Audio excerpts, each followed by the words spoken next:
to take a look at creating a multiple consolidation pivot table. This is from the Pivot Table Data Crunching book, Chapter 7, and it begins on page 158. What we're going to do in this is we're going to have 3 separate data ranges, and we want to put them all in one pivot table. So the first thing we're going to do is Alt-DP.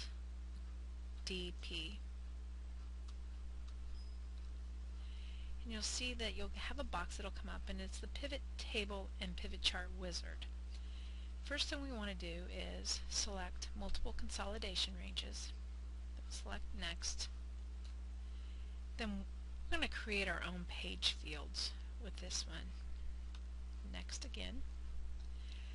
So then we need to pick our ranges, and we want our top row in there as well.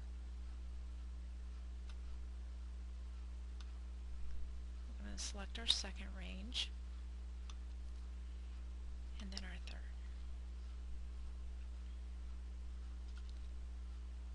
Okay, so we have all 3 ranges in. Then we're going to go down about halfway down the box. How many page fields do you want? In this example, we're going to choose 1. And then we need the item labels. And since the first range is north, we're going to type in north. For the second range, south. And for the third, west. I'm going to put it in a new worksheet. I'm going to click Finish.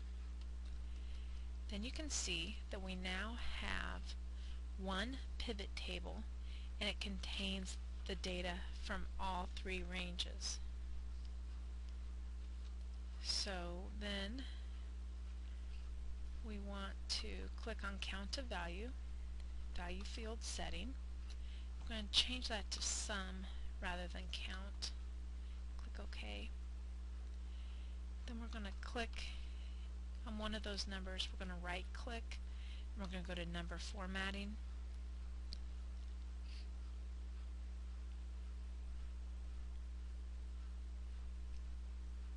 And then we're going to select Currency and select OK. So you can now see that all of the data has now been entered into one pivot table, and it shows the sum of each of those.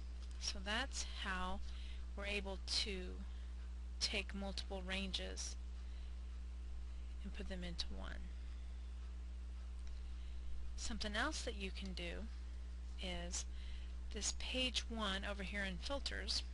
You're able to move that around.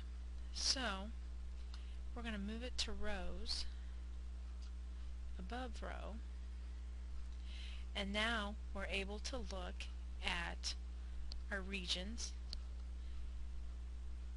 broke down, north, south, west, and then the business types for each of those.